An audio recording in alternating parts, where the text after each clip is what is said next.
Good morning, MPC. Good morning, PCO Assistant Secretary Chris Ablan. Good morning, sir.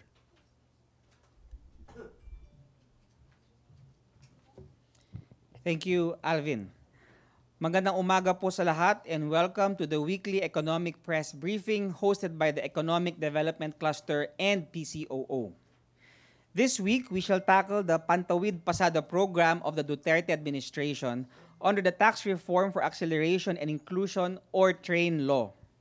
We understand that our jeepneys remain one of the backbones of our urban transport network due to affordability and accessibility.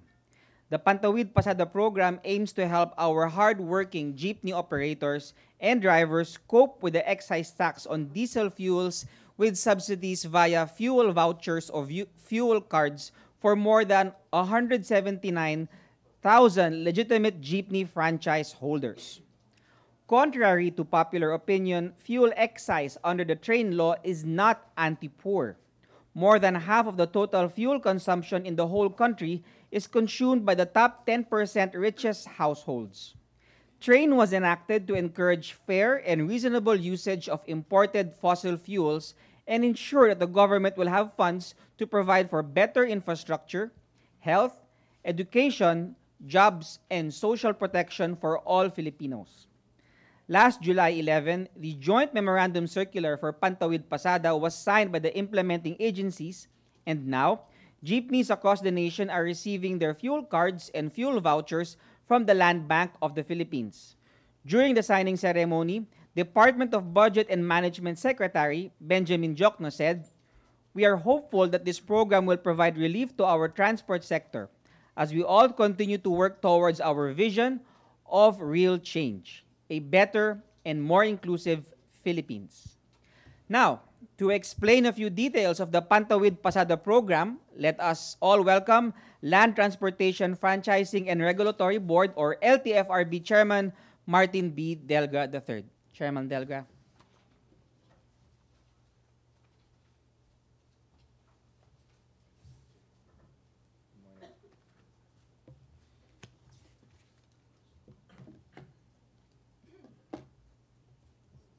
A pleasant morning to everyone here present. Let me take this opportunity to thank the LTFRB team, the implementing agency of the Pantawid Pasada program, the DOTR, under the leadership of Secretary Art Tugade, and our partner agencies, Department of Energy, Department of Budget and Management, Department of Finance, as well as Land Bank of the Philippines, all working together and in earnest to ensure the success of the program. To briefly explain the Pantawid Pasada program, it is one of the social mitigating measures provided in the TRAIN law. Its goal is to provide targeted relief to the public transport sector, particularly the PUJ, to cushion the impact of fuel prices brought about by the excise tax. The TRAIN law prescribes the allotment and provision of fuel vouchers to qualified franchise holders of public utility jeepneys, or PUJs. Approximately 179,000 units under valid franchises nationwide are expected to benefit from the program. Each recipient will receive fuel subsidy of 5,000 pesos for this year, and as proposed, 4 times as much next year. On July 16, 2018, LTFRB, working closely with partner government agencies, as mentioned above, started processing claims and distributing fuel cards to qualified PUJ franchise holders in Metro Manila. Yesterday, August 28, the agency started the simultaneous distribution of fuel cards to 9 regions in the Philippines. The rest of the 5 regions we will start distributing in the next 10 days to 2 weeks time. Significant and important work has been done, yet much work still remains to be done, and there are still challenges to face. LTFRB and Land Bank in particular continue to work tirelessly to ensure the success of the program so that we are able to provide assistance to as many qualified beneficiaries, our PUJ operators and drivers, who are important stakeholders we are mandated to serve. Because we're confident that when we help improve the situation of our operators and drivers through these programs, such as the Pantawid Pasada, we would also be able to help improve the commuting experience of the riding public, who are our most important stakeholders. At this point in time, ladies and gentlemen, I would just like to present a brief PowerPoint presentation on the Pantawid Pasada program as an update. The Pantawid Pasada program, as mentioned in the train law, Section 88 thereof, is actually a fuel subsidy program to qualified franchise holders of public utility vehicles. So it's very clear that when we talk about beneficiaries, we're looking at legitimate qualified PUJ franchise holders. Ibig sabihin, yung may mga prangkisa, hindi po kolorum. Next slide. Those eligible, as prescribed by the train law, as I've said earlier, qualified franchise holders of PUJ, and that the program duration shall be implemented for 2 years, 2018 until next year, as aligned with the transition period of the PUV modernization program, which will end sometime middle of 2020. Throughout the Pantawid Pasada cards, through the Pantawid Pasada cards issued by Land Bank, the subsidy shall be for fuel purchases only to all participating petroleum retail outlets in consideration of authorized amounts allocated. No? So yung card po, the Pantawid Pasada card, it's a specially made card with the following features on the card itself. No? You have the full name, or you have the surname and the initial first name of the franchise holder. And then you have the plate number of the vehicle, meaning the PUJ, and then the franchise number, the one at the second line. And then you have the region where the route is, or where the PUJ is operating. Okay? And the last line is actually the account number of the franchise holder, considering the fact that when they get the card, it's actually like opening a bank account as well. The requirement is fairly simple. They would just have to submit a 1-by-1 photo and a photocopy of a valid government-issued ID. And they will bring the original of the government-issued ID at the card distribution center, together with the photo, as well as a proof of franchise, to be sure that they are the recipient of the Pantawid Pasada card. And so when they get at the card distribution center, the beneficiary will just sign the enrollment form, which are already prepared by Land Bank beforehand, and sign a deed of undertaking. The deed of undertaking, by the way, is actually a commitment on the part of the beneficiary that they are to use the card for the purpose for which it was intended. The distribution guidelines would include that LTFRB will identify the Land Bank servicing branches because they will be spread out all over the country. In one region, for example, in Region 4, where by way of land area is the biggest in the country.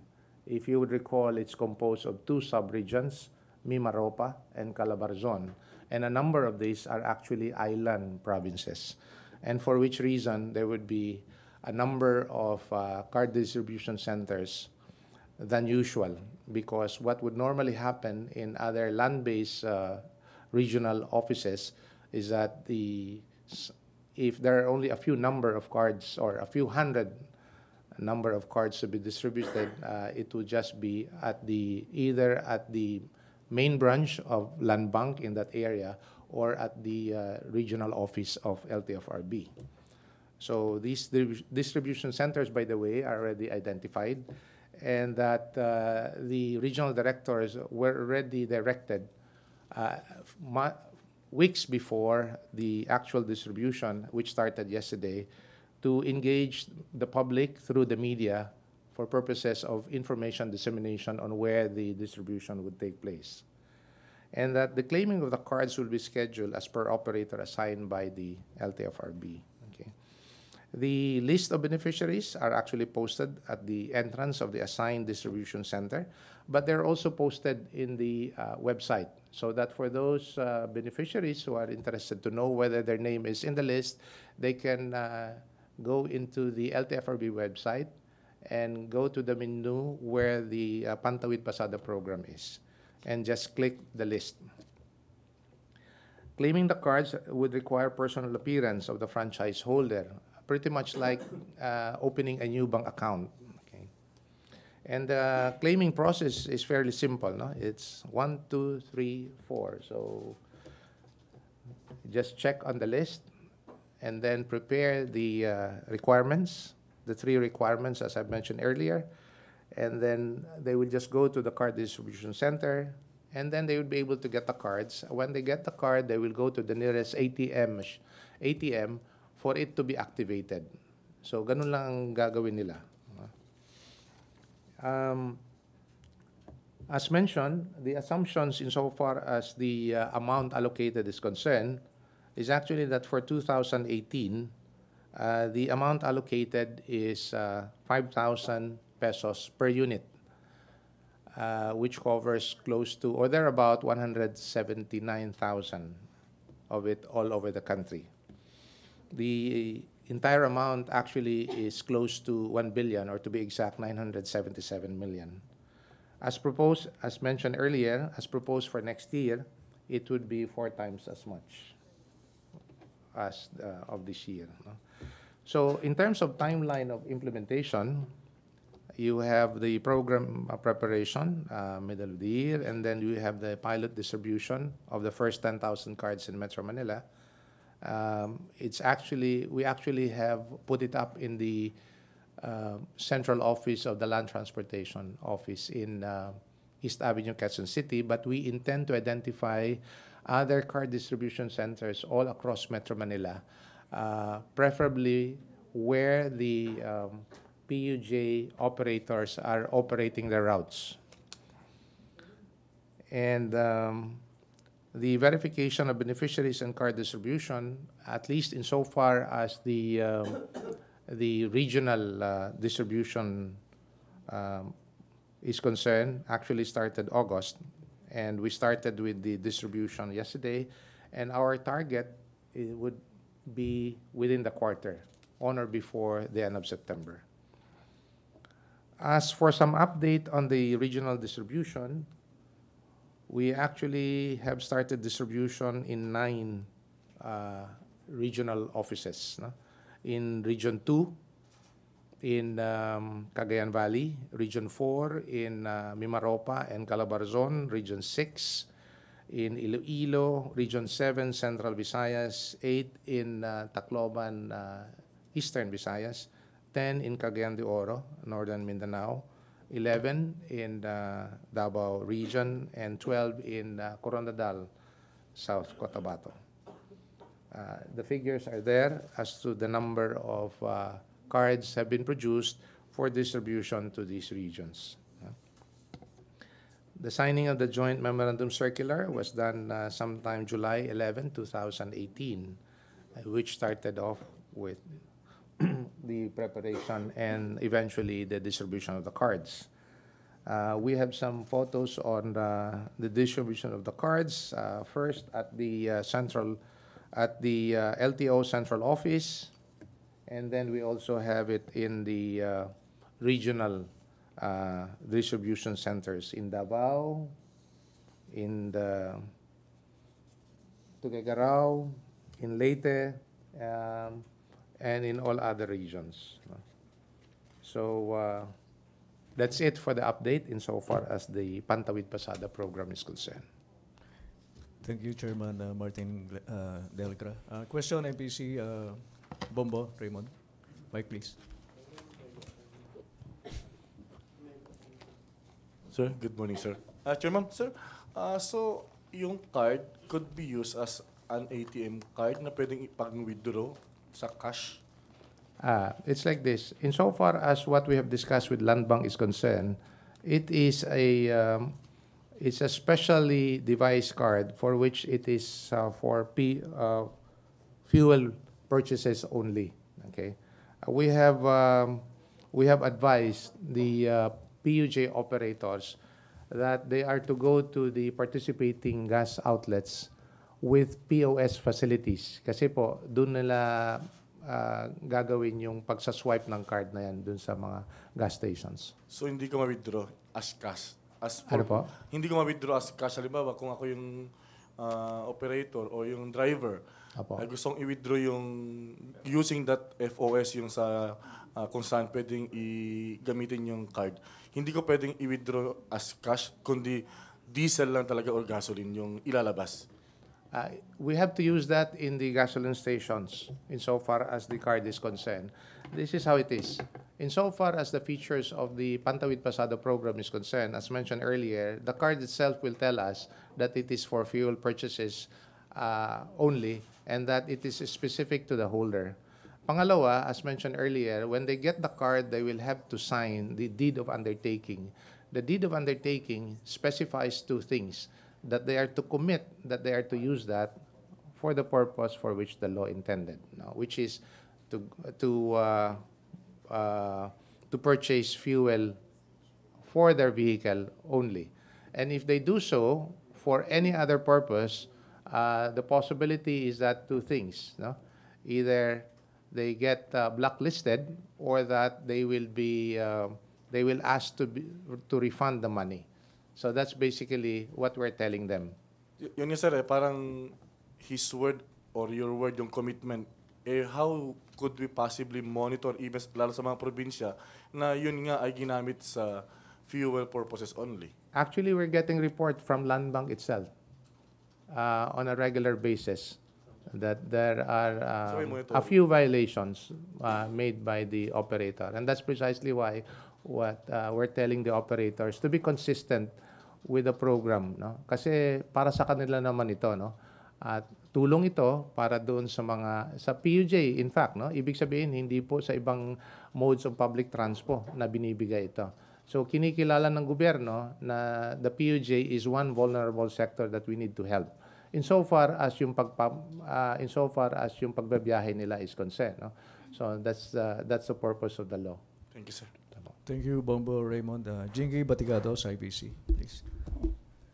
Benji next. Hi, sir. Yes. Sir, have you decided what particular sanctions will you be imposing to those who actually misuse the money fuel? The sanctions are already stated in the deed of undertaking. So basically, yung dalawa po. Blacklist and that they will be asked to refund. Okay. Sir, in particular, i-follow up ko lang yung sinabi ni Raymond kanina, how the government can actually monitor the use of it na hindi siya magagamit sa corruption. Paano, sir? Paano nyo ma-i-ensure na talagang hindi siya magagamit? I would just like to correct the word that you used, corruption. Okay. Actually, there would be no corruption. Okay. There might be I don't know if the proper word would be misused, but it would certainly not be corruption.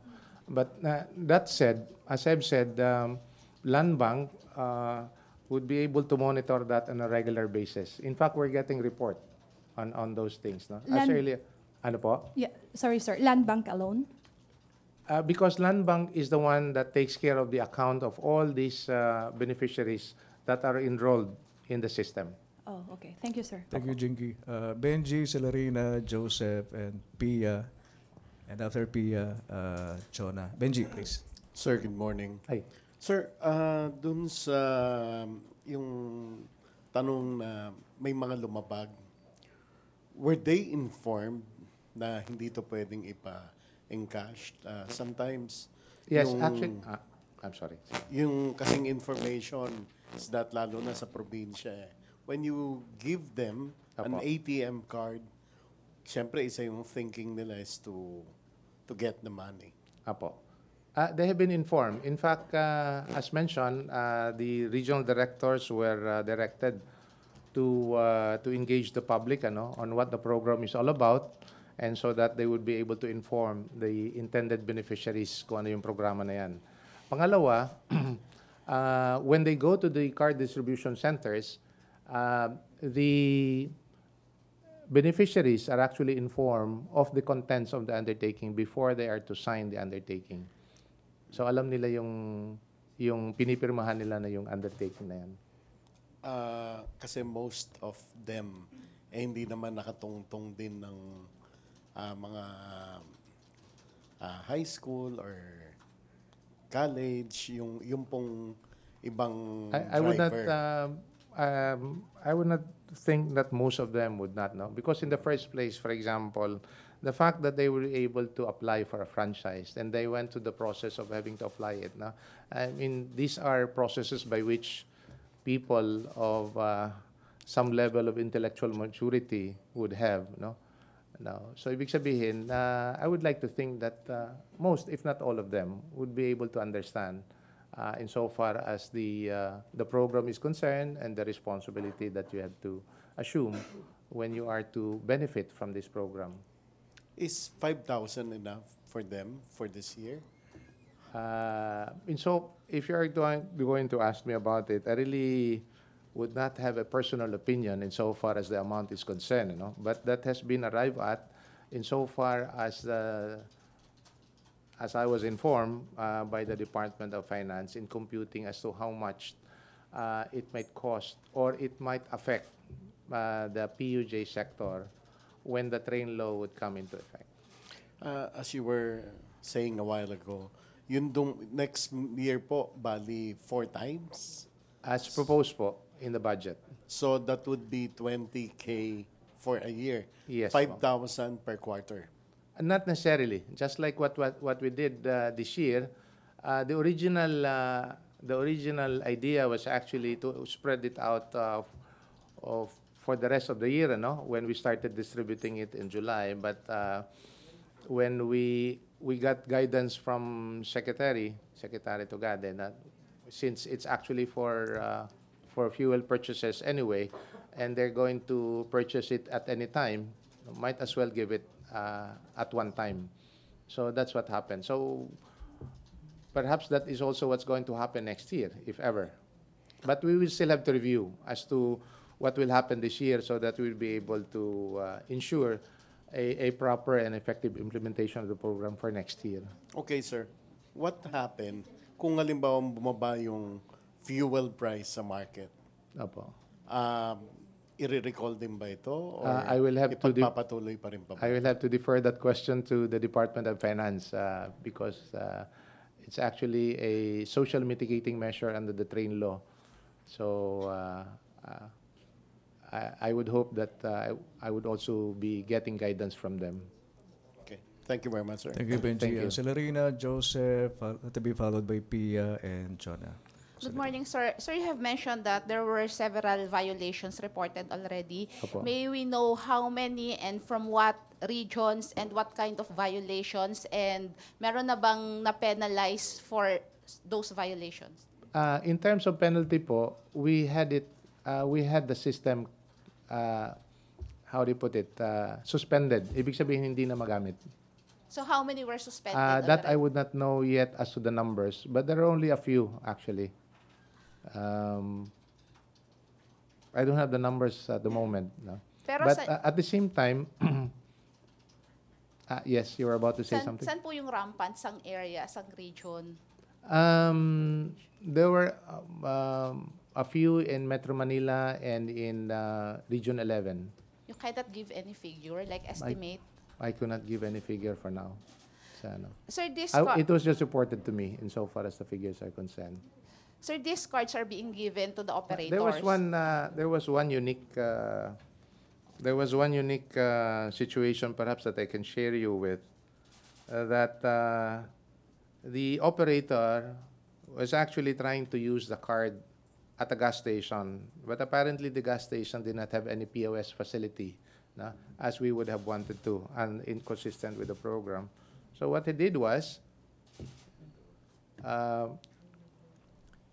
he withdrew money and then went to the gas station and then got the receipt and showed it to us. So basically, nagamit din for fuel purchases. So it's not a violation. So that's what I'm saying na obviously we want to stick to the program in terms of having to run it the way it should, no, technology wise, no? But they still went through the process of having to use the money for fuel purchases. But it's not a violation. Well, because it was for fuel purchases. Okay. That's what- Sir, you have mentioned that these cards were being given to the operators. There are operators na maraming jeep and they have their own drivers. Apo. So how could we be sure that the drivers would get the share of that? Kasi di ba ang mga drivers sila yung naglalagay ng gasolina or diesel dun Apo. sa jeepney. So Okay. paano po yun? Okay, I like to answer that on two perspectives. Yung prangkisa covering PUJs po is almost 1:1. One unit, one franchise. So most of them are actually, most operators are actually the one driving. That is our thinking, no? Kasi nga 1:1. Yung sinasabi niyong situation na kung saan yung isang operator has more than one unit, eh siyempre he can only drive one unit at any time. And obviously he will have to rent out the other units to other drivers, no? He would have no use of that because that is also our instruction that they will have to give that to the drivers. Kasi hindi na, that is for fuel purchases also. And that would actually be when there is transaction at the gas station covering a particular card or a particular account, that would also register in the system. So we would be able to know compliance of the use of the cards. Pero sir, one card per unit.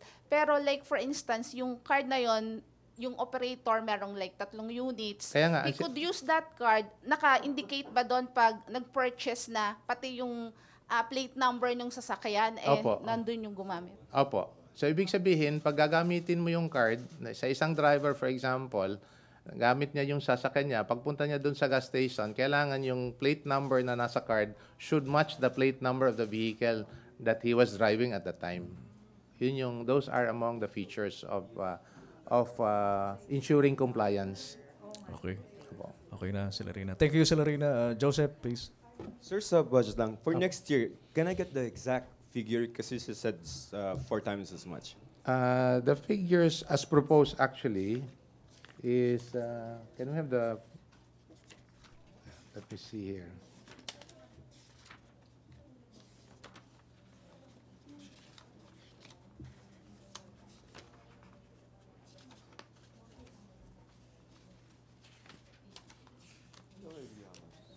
For a while, it's 20,514 pesos 14, per sir. unit. 14. 14 per unit.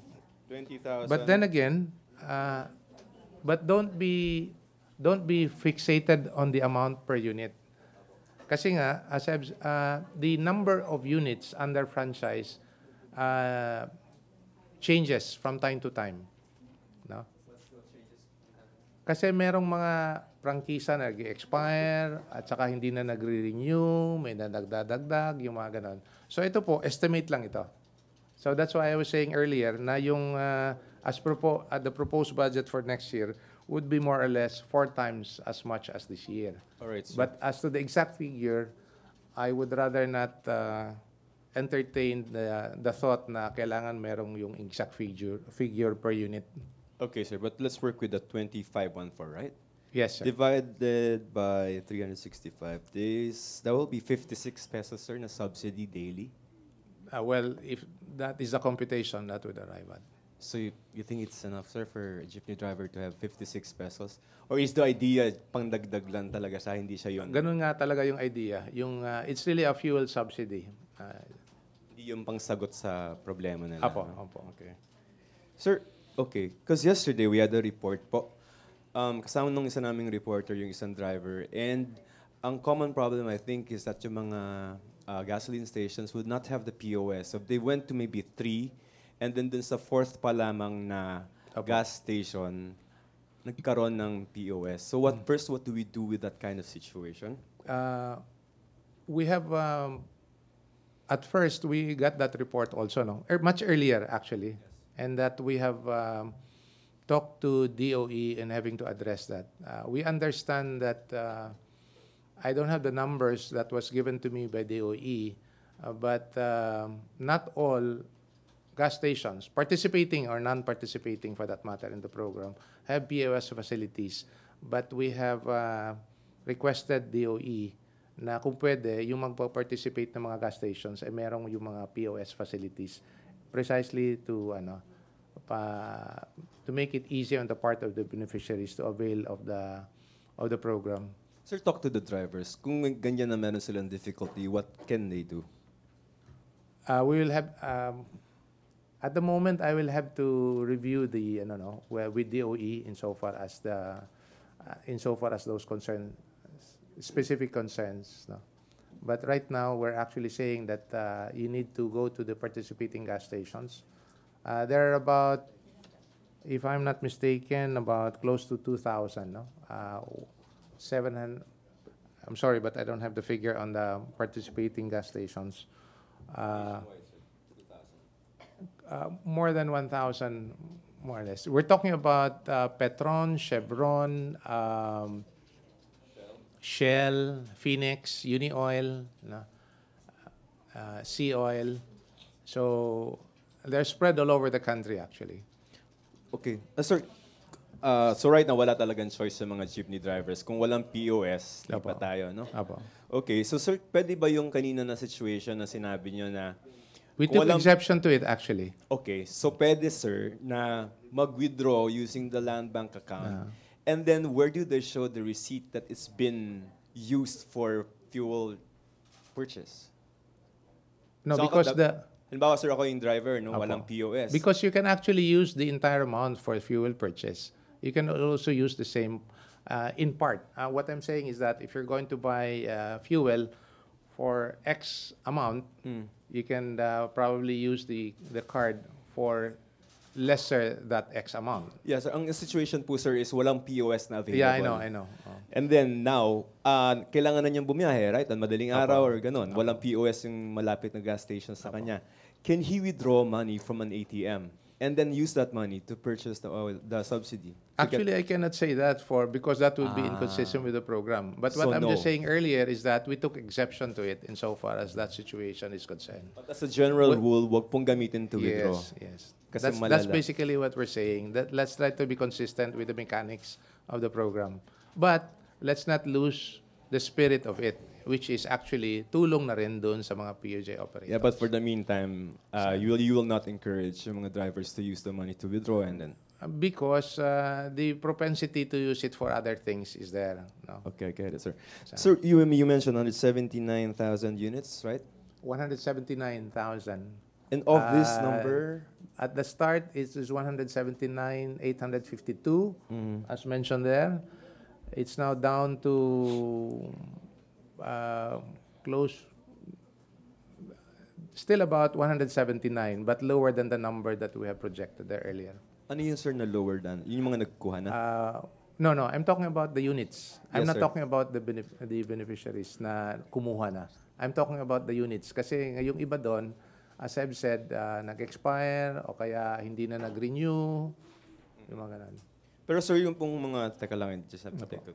Mamaya na lang isa niyan. Sir, dun sa 179 na intended beneficiaries, since you opened yung pagkiklaim, how many have claimed? Which one is that? How many po from the 179 na units na targeted beneficiaries have availed of the Pantawid Pasada We program? actually have started with the regional distribution yesterday. We're getting the numbers as of last night.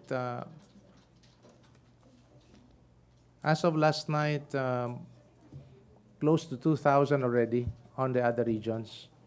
But hopefully we'll be able to get the operators to go to the distribution centers so that they'll be able to avail of the cards.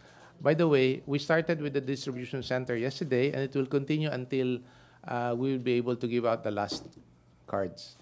Deadline, sir, para dun sa mga kababayan natin na mag-avail. Ang deadline na binigay namin sa sarili namin is actually that we will be able to distribute everything or all of it on or before the end of September. So nananawagan kami dun sa mga operators na pupunta na dun sa mga regional distribution centers sa kanilang mga lugar so that they would be able to get the cards and avail of the benefit. Okay. Thank you, Joseph. Pia, please. Joseph, Mike, please. Hi, sir. Sir, the subsidies are also applicable to jeepneys who have converted to CNG or LNG or CNG? It's applicable to all except, of course, Egypt. Actually, meron tayong prangkisa na Egypt. Even before we assume office, meron na mga Egypt tumatakbo rito sa Metro Manila. Konti nga lang. But we're actually encouraging it because it's very environment friendly. Zero emission. Pero sir, yung mga jeepneys na nag-convert na to natural gas, applicable pa rin po ba sa kanila yun? So long as you buy. Kasi yung fuel naman, although most of the PUJs are using diesel, but some of them are also into gasoline. So anything that will require the purchase of fuel for their unit would fall under this program. Thank you, sir. Thank you, Pia. Last three questions. Chona, Christina, Benji, and Apat, Joyce. Sir, quick follow-up kay Pia. Paano yung mga multicab, sir? Sa mga probinsya, di ba mas maraming ganun? Actually, konti lang ang numbers na multicab. Kasama sila or hindi? PUJ kasi nakalagay eh. But, opo. So, hindi? Opo. Okay. Tapos, sir, anong reason nung 5 regions, bakit sila na late sa distribution ng card? It's just a matter of yung sa card production po because it takes some time to produce the cards. By the way, yung card production would start with the submission of the list by LTFRB to Land Bank and Land Bank to verify it. It takes a while for Land Bank to verify each and every cards in every account before they will mass produce the cards in each region. And by the way, kasi yung when they produce the cards, they will already have to put that or assign that to the bank where the distribution will take place. So even if, for example, in the case of Region 4, there might be several card distribution centers all across the region, and they will enroll the cards will be enrolled in the land bank where the cards will be distributed. And that's a little bit more focus kasi nga, especially sa Mimaropa, where there are a number of island provinces that you have to deal with. Sir, yung mga hindi sumusunod, like yung mga na blacklist na, tapos, or i-refund, will the government file charges dead sa kanila? We'll take it from there po. We have not made any decision yet. Okay. Thank you, sir. Thank you, Chona. Okay. Chairman, last 4 questions. Okay lang. po. Christina, Benji, Joyce, and last, Joseph. Back to Joseph. Yes, Chairman. In addition po sa nabanggit niyo po regarding yung sa card production po, yung land bank po ba, magdadagdag po ba sila na additional security features per card para po in the future ma-ensure talaga na hindi na ito magagamit para makapag-withdraw ng pera sa ATMs except for sa activation lang po talaga ng mga cards? That is also being considered po. Tama po kayo. Thank you po. No more follow-up, Christina. Benji, back to Benji. Mike, Sir, Yes. why ATM card, not fleet card? Most of the companies right now are using fleet cards. Opo. Then we would be more focused on the, what do you call that? On the company that owns the card. Kasi po ito, yung Pantawid Pasada, as you can see in the list, is participated in by several oil companies. The fleet card is actually specific to the oil companies. Specific. Okay. So But that did was you consider that? we discussed about it, but it was a restriction on the part of having to effectively implement the program. Okay, thank you, sir. Thank you, Benj. Joyce? Sir, magkano sa budget natin next year ang allotted for the Pantawid Pasada program? You can probably make your own computation on 4 times as much as this year. So thereabout. 20 times 179. Yes. Or 977 million times thereabout 4. Kasi po yung budget for this year is 977 million. For the Pantawid Pasada For the program Pantawid alone? Pasada program. Okay. So in relation to that But question... as I've said, nothing is final until Congress approves the budget. I'll have to make that. I have to make that statement. That's just being proposed for now. Sir, I asked about the budget because Senator Grace po was interviewed last Monday and she said that magiging mahigpit daw po ang Senado pagdating sa pagbusisi ng budget, particularly sa PUV modernization and Pantawid Pasada. Apo. She came from an event led by Piston and No to Jeepney Phase Out Coalition, and marami pong mga jeepney drivers, actually lahat sila nagsabing hindi sila nakakatanggap ng fuel vouchers. So sabi ni Senator Poe, kailangan madepensahan maigi ng LTFRB ang budget, ang laki ng budget natin vis-a-vis yung mga reklamo ng jeepney drivers and operators. Okay. First of all, this budget is not actually coming from the budget of LTFRB or DOTR. No? As mentioned, this is the budget coming out from the train law. And the fund was downloaded to DOTR and eventually to LTFRB as the implementing agency for this particular program. Now, second, insofar as the distribution is, of the cards is concerned, I'd like to make mention again that the card distribution is actually ongoing insofar as NCR is concerned at the central office of the LTO at East Avenue, Quezon City. Even that, as we have mentioned earlier, we're going to identify key card distribution centers all across Metro Manila for easy access to the PUJ operators, no? Kung saan pwede makakuha sila ng card.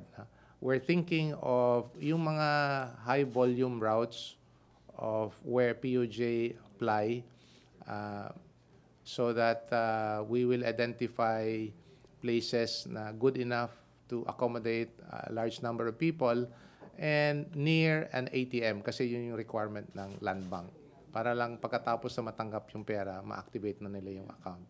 So we're looking to planning and putting in place a scheme by which we will be able to multiply the number of card distribution centers in Metro Manila. So sir, accidental lang yung sinasabi ng mga drivers and operators from Piston and No to Jeepney Phase Out Coalition na walang ni isa sa kanila ang nakakatanggap nito? Hindi naman sila yung parang excluded? That I would not know. Hindi naman po. Hindi naman You're not po. excluded? Wala naman tayong... I would like to disabuse the mind, no? Especially of the POJ operators, na yung nasa listahan lang po ang makakatanggap because that is being consistent with the law, no? The law says that qualified legitimate franchise holders. So kung ano pong nandoon, as mentioned, there about mga 179,000 PUJs all over the country. Sila po yung makakatanggap. No? So it doesn't matter kung saan ka, anong affiliation mo, no? So long as you are a legitimate PUJ franchise holder. Yun lang po ang qualification of a beneficiary under this program. So again, inuulit ko na kung sino pa yung hindi nakakatanggap, punta lang po kayo doon sa central office ng LTO, East Avenue, Quezon City. And for the regional distribution centers, please call your regional offices of the LTFRB where you are located for further information. Sir, last question na lang from Apo. me. Sir, do sa PUV modernization program ng government, sinabi rin po ni Senator Poe na masyado maliit daw po yung 80,000 pesos na down payment na ibibigay ng government para sa at least more than 1 million peso worth na bagong unit ng jeep. Apo. Malulubog daw po sa utang at interest ang mga driver. Pwede daw po bang taasan yung halaga na binibigay na down payment? Insofar as the amount is concerned, no, it's actually Congress who approves of the amount that we will give to subsidized, because this is actually a equity subsidy, no, under the PUV modernization program, and we welcome that very much, insofar as having to even help and assist our PUJ sector. In fact, by the way, if this is the only, under the PUVMP, the financial component of the program addresses only the PUJ sector. Wala po tayo sa ibang modes of public transport. Kaya kung ano pang tulong na pwede nating ibigay, no? Ibigay natin, no? And insofar as what Senator Poe have said, we welcome that very much, and we welcome the support of Congress, no? Kung ano pang dagdag tulong na pwede nating maibigay under the PUVMP. What I would just like to say, that we have been saying this all along, no? Under the Department of Transportation and the LTFRB, and even of the President, no less, na itutuloy natin itong modernization program na ito. Matagal na po nating inaasam-asam, matagal na po nating inihintay ito, no? Para sa ating mga mananakay, milyon-milyon na mananakay po. So whatever help that we can give to them, so that we'll be able to address this, no? And succeed in fully implementing this modernization program na matagal na nating hinihintay. Thank you, Joyce. Last question, Joseph Morong. Sige, sige na muna. Sir, just a clarification again dun sa earlier question ni Joseph about you discouraging the use or the withdrawal, kumbaga parang reimbursement, right? The withdrawal from the card and then use it to purchase. I mean, some jeepney operators who may be listening now might say, pero you took exception to one case. So why can't we do it? Is it going to be a strict no na lang po talaga? Kasi if you say discourage, it's not strictly we will no. just take it on a case-to-case basis. Kasi mahirap naman na... diba? What is it really? Is it a no? They can't? I'm sorry? They cannot do that again? You will not tolerate, you will not take exception? We would like to be anymore? consistent with the mechanics of the program to ensure effective implementation. No? Yun lang pwede nating sabihin na para you would be able to ensure it. No? So, bawal po nila gawin yun? Ano po? So, bawal po nila gawin yun? No, we just want to be consistent with the implementation of the program. So, kasi nga nakalagay doon sa undertaking nila, no? And the deed of undertaking that they have signed says that they are to commit the use of the card for fuel purchases only. So pwede. If they give the receipt, they used only. it for... No, fuel purchases only. So if they give receipts... Ano po? But the mode can either be withdraw and then purchase later. If they have receipts to prove that they did buy it, use the money for fuel, technically, it's a fuel purchase. That's precisely what we're saying. Na insofar as having to use the money for that purpose, pwede po yung gano'n, ano? Pero the way we look at it kasi, pagdating sa withdrawal sa land bank, mafa-flag yan eh. And also, if you're going to use it not from a facility of a participating gas station, mafa-flag ng land bank.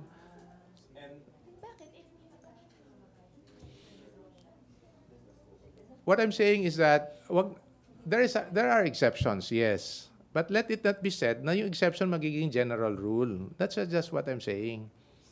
So kaya nga ang sinasabi natin dito na yung consistency ng ang implementation ng batas is that if you're going to go to the participating gas station, use the POS facility, makikita ng system ng land bank yan that there was proper compliance or use of the card.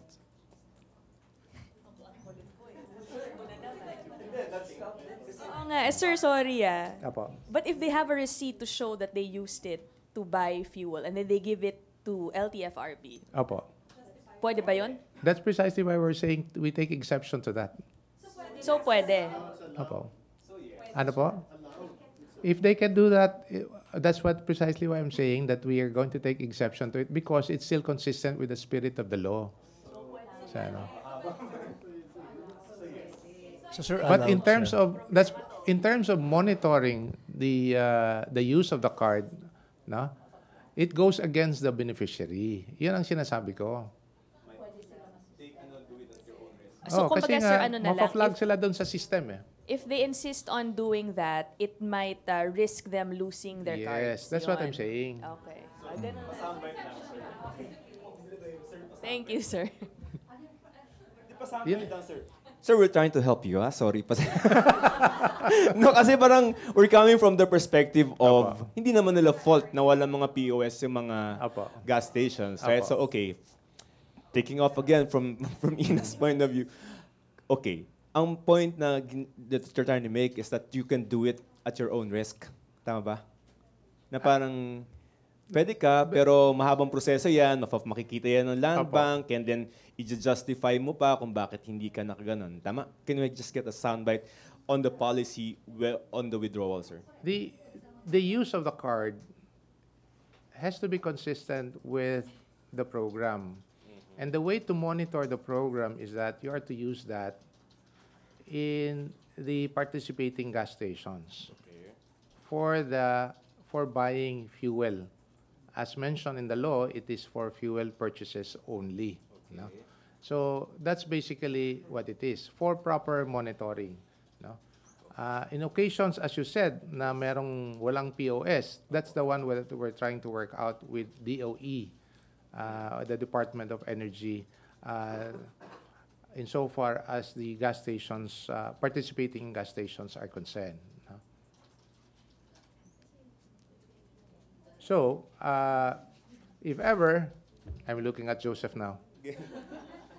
No, because as I've said, mahirapan kasi when they're going to commit for the use of the card to use it as fuel purchases, and then they're going to use it for some other purpose by going to an ATM and have it withdrawn. Oh.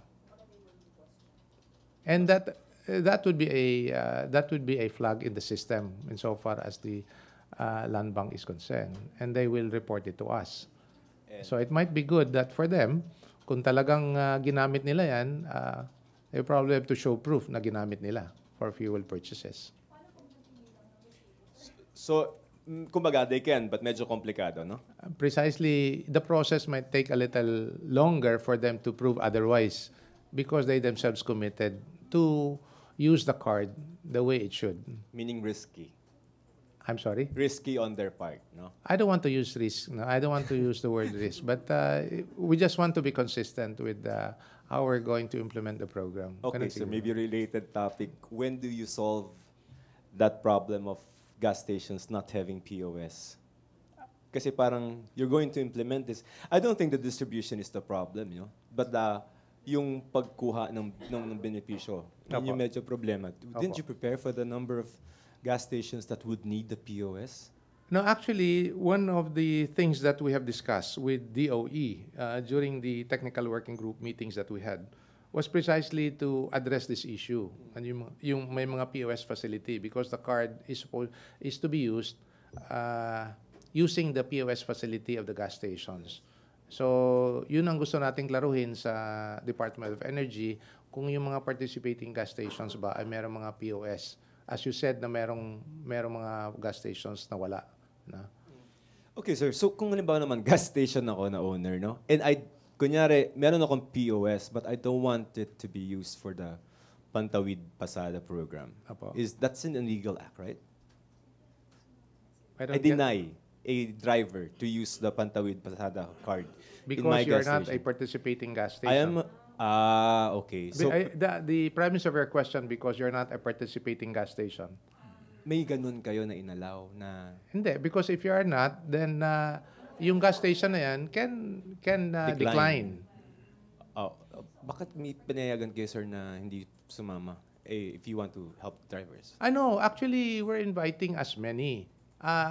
Through the Department of Energy, we're inviting as many gas stations to participate para mas malawak yung options ng mga PUJ operators. Kasi, sir, yung sa data nyo, 1, 2, 3 lang na gas stations ang nationwide na pwede for the Pantawid, right? Ano po?